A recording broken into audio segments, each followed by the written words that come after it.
Your mind runs a silent marathon each day, a million thoughts racing through, barely noticed.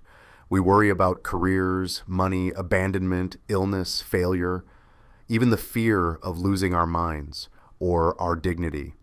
So you're caught in an endless loop of overthinking, where one thought feeds the next, and the next drains you. But that too is a trap, because struggle, in all its noise, quietly robs you of your attention and your strength. In the face of this mental noise, we try to cope. But often the ways we respond, the ways we try to quiet the storm, end up feeding it instead. We fall into familiar patterns. Thought suppression.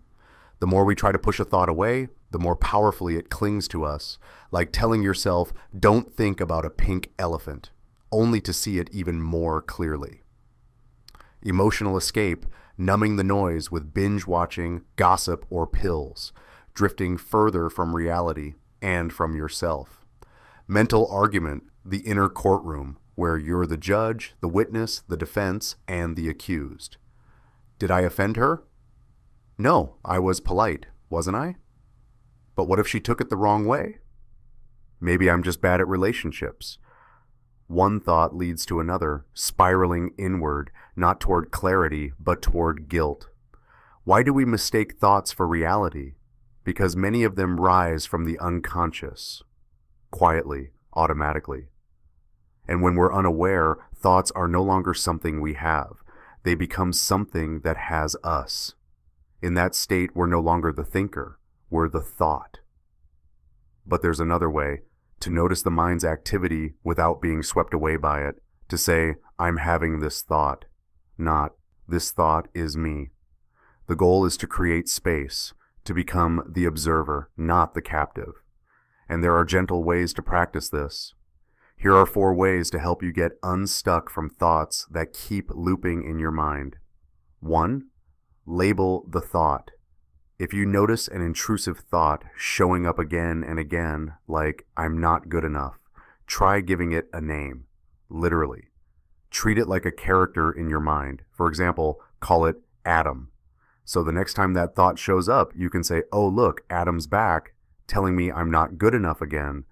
Or maybe you name it something playful, like, that's the doubt monster talking, not me. Or, hello again, Catastrophe Carl.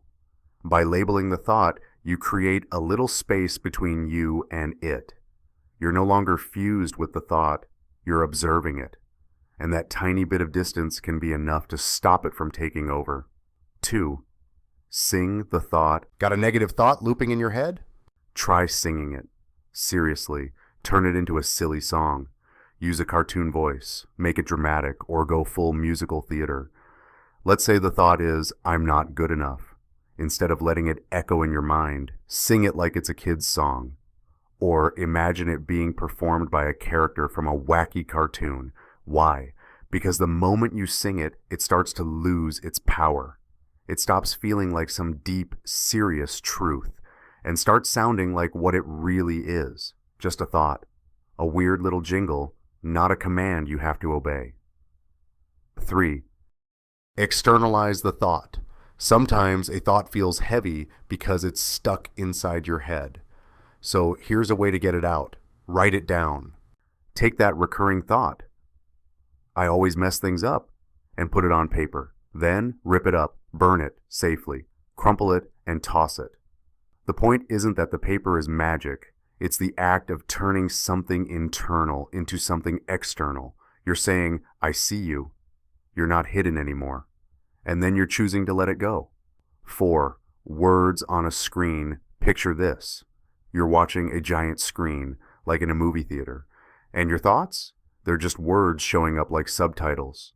Maybe it's, you're going to mess this up, or no one likes you, but instead of reacting, you just watch. You're the audience now. The thoughts are just text floating by. Want to take it further? Change the font. Make the words pink and sparkly. Add a bouncy animation or typewriter sound effect. The more ridiculous, the better. Why?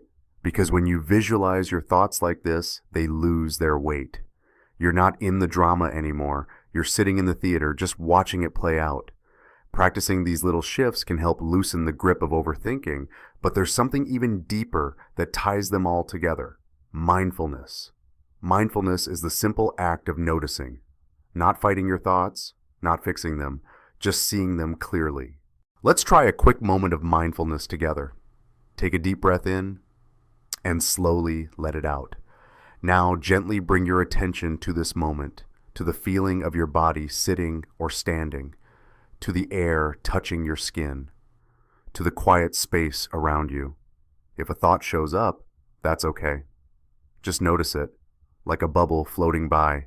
You don't have to follow it. You don't have to fix it. Just return to your breath. Inhale, exhale, right here, right now. You're safe, you're present, and that's enough. If this message helped you take even a small step back from your thoughts, consider giving it a like, or share it with someone who might need it today.